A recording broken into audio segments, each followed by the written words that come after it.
ਸਾਥੀਓ ਅੱਜ ਆਪਾਂ ਗੱਲ ਕਰਨੀ ਹੈ ਯਮ ਲੋਕ ਦੀ ਅਸਲੀਅਤ ਦੀ। ਸਾਨੂੰ ਬਹੁਤ ਹੀ ਪੁਰਾਣੇ ਸਮੇਂ ਤੋਂ ਜਾਂ ਇਹ ਕਹਿ ਸਕਦੇ ਹਾਂ ਕਿ ਸਾਡੇ ਧਾਰਮਿਕ ਗ੍ਰੰਥਾਂ ਦੇ ਵਿੱਚ, ਪੁਰਾਣਾਂ ਦੇ ਵਿੱਚ, ਸ਼ਾਸਤਰਾਂ ਦੇ ਵਿੱਚ ਬਹੁਤ ਕੁਝ ਐਸਾ ਲਿਖਿਆ ਪਿਆ ਹੈ ਜਿਹਦੇ ਨਾਲ ਸਾਡੀ ਜਨਤਾ ਦਾ ਲੰਬੇ ਸਮੇਂ ਤੋਂ ਇਹ ਵਿਸ਼ਵਾਸ ਬਣ ਗਿਆ ਹੈ ਕਿ ਉੱਪਰ ਕਿਤੇ ਯਮ ਲੋਕ ਹੈਗਾ। ਤੇ ਉਸ ਯਮ ਲੋਕ ਨੂੰ ਅਸੀਂ ਇਸ ਹਿਸਾਬ ਨਾਲ ਮੰਨਣ ਲੱਗ ਪਏ ਹਾਂ ਕਿ ਜਦੋਂ ਵੀ ਅਸੀਂ ਮਰਨਾ ਹੈ, ਮੌਤ ਤੋਂ ਬਾਅਦ ਹਰ ਬੰਦਾ ਹੈ ਜਿਹੜਾ ਉਹ ਉੱਥੇ ਜਾਂਦਾ ਹੈ, ਆਪਣੇ ਕਰਮਾਂ ਦਾ ਲੇਖਾ ਜੋਖਾ ਭੁਗਤਦਾ ਹੈ। ਉੱਤੇ ਫਿਰ ਉਸ ਧਰਮਰਾਜ ਨੇ, ਜਿਹਨੂੰ ਯਮਰਾਜ ਜਾਂ ਧਰਮਰਾਜ ਕਹਿ ਦਿੰਦੇ ਆ, ਉਸ ਨੇ ਸਵਰਗ ਅਤੇ ਨਰਕ ਬਣਾਏ ਹੋਏ ਨੇ। ਕਈ ਤਰ੍ਹਾਂ ਦੇ ਨਰਕ ਨੇ, ਕਈ ਤਰ੍ਹਾਂ ਦੇ ਸਵਰਗ ਨੇ।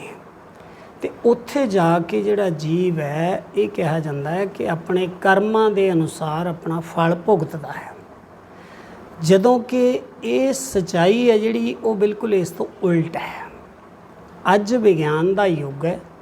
ਵਿਗਿਆਨ ਨੇ ਬ੍ਰਹਿਮੰਡ ਨੂੰ ਛਾਣ ਮਾਰਿਆ ਹੈ ਅਤੇ ਇਹ ਜਿਹੜੇ ਅਖੌਤੀ ਇਹਨਾਂ ਦੇ ਲੋਕ ਨੇ, ਜਿਹਨੂੰ ਪਰਲੋਕ ਵੀ ਕਹਿ ਦਿੰਦੇ ਆ, ਜਿਹਨੂੰ ਦੇਵ ਲੋਕ ਵੀ ਕਹਿ ਦਿੰਦੇ ਆ, ਜਿਹਨੂੰ ਯਮ ਲੋਕ ਕਹਿ ਦਿੰਦੇ ਆ, ਜਿਹਨੂੰ ਧਰਮ ਰਾਜ ਦਾ ਜਿਹੜਾ ਹੈ ਇਲਾਕਾ ਕਹਿ ਦਿੰਦੇ ਆ, ਇਹ ਸਾਰੇ ਦੇ ਸਾਰੇ ਨੇ ਜਿਹੜੇ ਅੱਜ ਪੂਰੀ ਤਰ੍ਹਾਂ ਝੂਠ ਸਾਬਿਤ ਹੋ ਗਏ ਨੇ।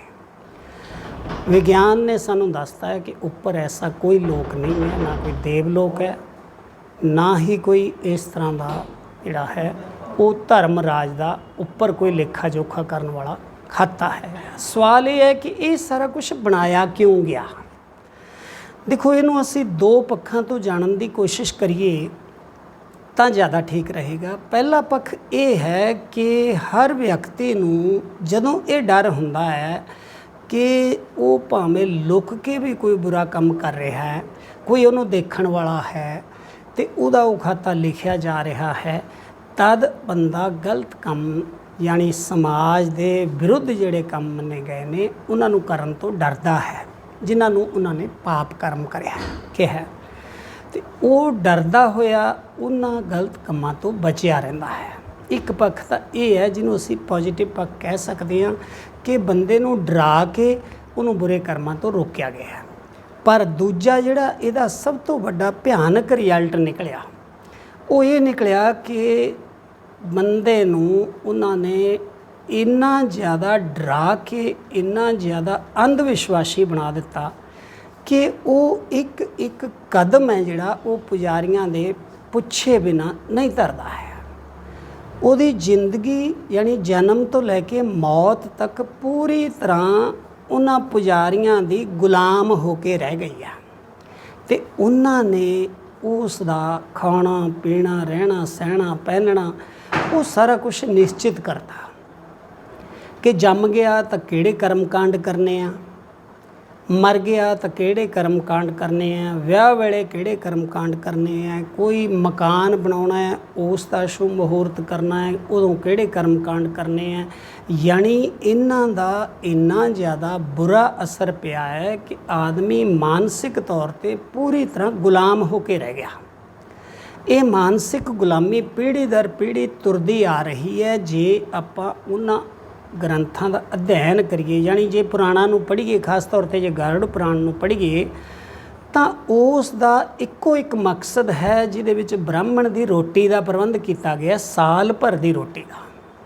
ਕਿਵੇਂ ਪਿੰਡਦਾਨ ਕਰਨੇ ਹੈ, ਕਿਵੇਂ ਸਰਾਧ ਕਰਨੇ ਹੈ, ਕਿਵੇਂ ਫਿਰ ਉਹਦੇ ਵਿੱਚ ਦੱਸਿਆ ਗਿਆ ਕੀ ਤੁਸੀਂ ਦਾਨ ਕਰਨਾ ਹੈ, ਕਿਵੇਂ ਉਹਨੂੰ ਕੱਪੜੇ ਦਾਨ ਕਰਨੇ ਹੈ, ਕਿਵੇਂ ਉਹਨੂੰ ਅੰਨ ਦਾਨ ਕਰਨਾ ਹੈ, ਜੁੱਤੀ ਦਾਨ ਕਰਨੀ ਹੈ, ਕਿਵੇਂ ਉਹਨੂੰ ਸੋਨਾ ਚਾਂਦੀ ਰਤਨ ਦਾਨ ਕਰਨਾ ਹੈ, ਕਿਵੇਂ ਗਊ ਦਾਨ ਕਰਨੀ ਹੈ, ਕਿਵੇਂ ਉਸ ਨੂੰ ਸੋਨਾ ਦਾਨ ਕਰਨਾ ਹੈ। ਹਰ ਕਰਮ ਕਾਂਡ ਦੇ ਵਿੱਚ ਦਾਨ ਦਾਨ ਦਾਨ ਦਾਨ, ਬਾਰ-ਬਾਰ ਇੱਕੋ ਗੱਲ ਦੁਹਰਾਈ ਗਈ ਹੈ ਕਿ ਜੇ ਤੁਸੀਂ ਇਹਨਾਂ ਪਾਪ ਕਰਮਾਂ ਤੋਂ ਬਚਣਾ ਹੈ ਤਾਂ ਦਾਨ ਕਰੋ, ਅਤੇ ਇਹ ਤੁਹਾਡਾ ਅੱਗੇ ਧਰਮ ਰਾਜ ਦੇ ਉੱਥੇ ਜਾ ਕੇ ਕੰਮ ਆਏਗਾ। ਈਵਨ ਜਿਹੜੇ ਤੁਸੀਂ ਸਰਾਧ ਕਰਦੇ ਹੋ, ਬ੍ਰਾਹਮਣ ਨੂੰ ਰੋਟੀ ਖਵਾਉਂਦੇ ਹੋ, ਉਹ ਵੀ ਅੱਗੇ ਜਾ ਕੇ ਤੁਹਾਨੂੰ ਮਿਲਦੀ ਰਹੇਗੀ ਅਤੇ ਉੱਥੇ ਜੀਵ ਭੁੱਖਾ ਪਿਆਸਾ ਨਹੀਂ ਰਹੇਗਾ।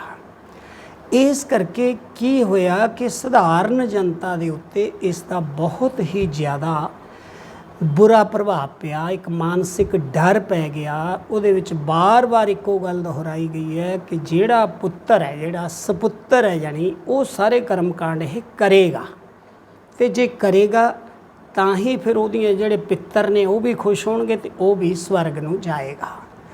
ਇਸ ਕਰਕੇ ਧਰਮ ਰਾਜ ਦਾ ਜਿਹੜਾ ਇਹ ਲੰਬਾ ਚੌੜਾ ਖਾਤਾ ਇਹਨਾਂ ਨੇ ਸਾਡੇ ਸਾਹਮਣੇ ਪੇਸ਼ ਕਰਕੇ ਰੱਖਿਆ ਹੈ, ਅਸਲ ਦੇ ਵਿੱਚ ਇਹ ਪੂਰੀ ਤਰ੍ਹਾਂ ਝੂਠ ਦਾ ਪੁਲਿੰਦਾ ਹੈ। ਵਿਗਿਆਨ ਨੇ ਸਿੱਧ ਕਰਤਾ ਕਿ ਵਿਅਕਤੀ ਦੇ ਵਿੱਚ ਕੋਈ ਆਤਮਾ ਨਹੀਂ ਹੁੰਦੀ ਅਤੇ ਕੋਈ ਆਤਮਾ ਉੱਪਰ ਜਾ ਕੇ ਲੇਖੇ ਜੋਖੇ ਨਹੀਂ ਭੁਗਤਦੀ। ਇਸ ਕਰਕੇ ਸਾਰੇ ਦਾ ਸਾਰਾ ਜਿਹੜਾ ਪ੍ਰਚਾਰ ਕੀਤਾ ਗਿਆ ਹੈ ਇਹ ਪੂਰੀ ਤਰ੍ਹਾਂ ਝੂਠਾ ਪ੍ਰਚਾਰ ਹੈ, ਗੈਰ ਵਿਗਿਆਨਕ ਹੈ।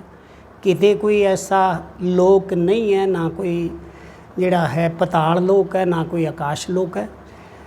ਧਰਤੀ ਦੇ ਉੱਪਰ ਵਿਗਿਆਨ ਨੇ ਸਿੱਧ ਕਰ ਦਿੱਤਾ ਹੈ ਕਿ ਕੇਵਲ ਅੱਜ ਤੱਕ ਸਾਡੀ ਧਰਤੀ ਦੇ ਉੱਪਰ ਹੀ ਜੀਵਨ ਦੇ ਸਬੂਤ ਮਿਲੇ ਆ। ਅਜੇ ਤੱਕ ਖੋਜਾਂ ਜਾਰੀ ਨੇ ਅਤੇ ਅਜੇ ਤੱਕ ਕਿਸੇ ਵੀ ਗ੍ਰਹਿ ਦੇ ਉੱਪਰ ਕਿਸੇ ਹੋਰ ਥਾਂ 'ਤੇ ਇਹ ਪੱਕੇ ਸਬੂਤ ਨਹੀਂ ਮਿਲੇ ਹੈਗੇ ਕਿ ਹੋਰ ਥਾਂ 'ਤੇ ਜੀਵ ਹੈ।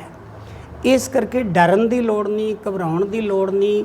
ਹਾਂ, ਇਹ ਜ਼ਰੂਰ ਹੈ ਕਿ ਸਾਨੂੰ ਸਮਾਜਿਕ ਤੌਰ 'ਤੇ, ਸਾਨੂੰ ਨੈਤਿਕ ਤੌਰ 'ਤੇ ਜਿਹੜਾ ਹੈ ਉਹ ਕੰਮ ਕਰਨੇ ਚਾਹੀਦੇ ਹੈ ਜਿਹਦੇ ਨਾਲ ਦੂਜਿਆਂ ਦੀ ਹਾਨੀ ਨਾ ਹੁੰਦੀ ਹੋਵੇ। ਅਸਲ ਦੇ ਵਿੱਚ ਪੁੰਨ ਅਤੇ ਪਾਪ ਦਾ ਸੰਕਲਪ ਹੀ ਇੰਨਾ ਕੁ ਹੈ ਕਿ ਤੁਸੀਂ ਆਪਣੇ ਨਿੱਜੀ ਸਵਾਰਥ ਲਈ ਕੋਈ ਕੰਮ ਕਰਦੇ ਰਹਿੰਦੇ ਹੋ ਅਤੇ ਉਹਦੇ ਵਿੱਚ ਦੂਜਿਆਂ ਦਾ ਨੁਕਸਾਨ ਹੁੰਦਾ ਹੈ। ਜਦ ਤੁਸੀਂ ਸਮਾਜ ਦਾ ਧਿਆਨ ਰੱਖਦੇ ਹੋਏ, ਹੋਰਨਾਂ ਦਾ ਧਿਆਨ ਰੱਖਦੇ ਹੋਏ ਆਪਣੀ ਸੱਚੀ ਕਿਰਤ ਕਰ ਰਹੇ ਹੋ, ਫਿਰ ਤੁਹਾਨੂੰ ਡਰਨ ਦੀ ਲੋੜ ਨਹੀਂ, ਫਿਰ ਤੁਹਾਨੂੰ ਨਰਕਾਂ ਤੋਂ ਡਰਨ ਦੀ ਲੋੜ ਨਹੀਂ, ਤੁਹਾਨੂੰ ਧਰਮ ਰਾਜ ਦੇ ਉਹਨਾਂ ਖਾਤਿਆਂ ਤੋਂ ਡਰਨ ਦੀ ਲੋੜ ਨਹੀਂ। ਉਹ ਸਭ ਝੂਠੀਆਂ ਗੱਲਾਂ ਨੇ ਕਿ ਉੱਥੇ ਤੇਲ ਦੇ ਕੜਾਹਿਆਂ ਦੇ ਵਿੱਚ ਉਬਾਲਿਆ ਜਾਂਦਾ, ਉੱਥੇ ਆਰੇ ਨਾਲ ਚੀਰਿਆ ਜਾਂਦਾ, ਉੱਥੇ ਇਵੇਂ ਹੁੰਦਾ, ਉੱਥੇ ਇਵੇਂ ਹੁੰਦਾ। ਇਹ ਸਾਰੇ ਦਾ ਸਾਰਾ ਜਿਹੜਾ ਸਾਡੇ ਦਿਮਾਗਾਂ ਦੇ ਵਿੱਚ ਕੂੜਾ ਕਰਕਟ ਭਰਿਆ ਗਿਆ, ਇਹਨੂੰ ਹੁਣ ਜਾਗਰਿਤ ਹੋ ਕੇ ਦਿਮਾਗ 'ਚੋਂ ਕੱਢਣ ਦੀ ਲੋੜ ਹੈ। ਇੱਕ ਨਵੀਂ ਜਾਗਰਤੀ ਦੀ ਲੋੜ ਹੈ। ਅਤੇ ਜਿਹੜੇ ਲੋਕ ਤਰਕਸ਼ੀਲਾਂ ਨੂੰ ਜਾਣਦੇ ਨੇ, ਤਰਕਸ਼ੀਲਤਾ ਨੂੰ ਜਾਣਦੇ ਨੇ, ਉਹਨਾਂ ਨੂੰ ਇਹ ਗੱਲਾਂ ਬਹੁਤ ਹੀ ਧਿਆਨ ਨਾਲ ਸਮਝ ਲੈਣੀਆਂ ਚਾਹੀਦੀਆਂ ਕਿ ਤੁਸੀਂ ਇਹਨਾਂ ਗੱਲਾਂ ਤੋਂ ਬਿਲਕੁਲ ਨਾ ਡਰੋ। ਇਹ ਸਾਰੀਆਂ ਗੈਰ ਵਿਗਿਆਨਕ ਗੱਲਾਂ ਨੇ ਅਤੇ ਇਹਨਾਂ ਗੱਲਾਂ ਤੋਂ ਅੱਜ ਵਿਗਿਆਨ ਦੇ ਯੁੱਗ ਦੇ ਵਿੱਚ ਸਾਨੂੰ ਬਚਣ ਦੀ ਲੋੜ ਹੈ। ਅਤੇ ਇਸ ਕਰਕੇ ਇਹ ਧਰਮ ਰਾਜ ਦਾ ਜਿਹੜਾ ਹੁਣ ਤੱਕ ਦਾ ਲੇਖਾ ਜੋਖਾ ਚੱਲਦਾ ਆਇਆ ਅਤੇ ਜਿਹਦੇ ਬਾਰੇ ਅੱਜ ਵੀ ਕਿਹਾ ਜਾਂਦਾ ਹੈ ਕਿ ਸਾਡੇ ਬਚਪਨ 'ਚ ਅਸੀਂ ਸੁਣਦੇ ਹੁੰਦੇ ਸੀ ਕਿ ਸਾਡੇ ਮੋਢਿਆਂ ਦੇ ਉੱਤੇ 2 ਦੂਤ ਬੈਠੇ ਆ ਜਿਹੜੀ ਸਾਡੀ ਹਰ ਐਕਟੀਵਿਟੀ ਨੂੰ ਲਿਖ ਰਹੇ ਨੇ ਅਤੇ ਉਹ ਫਿਰ ਅੱਗੇ ਜਾ ਕੇ ਵੀ ਹੈ ਜਿਹੜਾ ਉਹ ਸਾਰਾ ਹਿਸਾਬ ਕਿਤਾਬ ਕਰਵਾਉਣਗੇ। ਇਹ ਸਿਰਫ ਇੱਕ ਮਾਨਸਿਕ ਡਰ ਹੈ, ਪਰ ਇਹ ਮਾਨਸਿਕ ਡਰ ਬਹੁਤ ਸਾਰੇ ਲੋਕਾਂ ਨੂੰ ਮਾਨਸਿਕ ਰੋਗੀ ਬਣਾ ਰਿਹਾ ਹੈ। ਇਸ ਕਰਕੇ ਡਰਨ ਦੀ ਬਜਾਏ ਸਾਨੂੰ ਇਹਨਾਂ ਗੱਲਾਂ ਦੀ ਅਸਲੀਅਤ ਸਮਝਣ ਦੀ ਲੋੜ ਹੈ। ਸਾਥੀਓ, ਤੁਹਾਡਾ ਬਹੁਤ ਬਹੁਤ ਧੰਨਵਾਦ।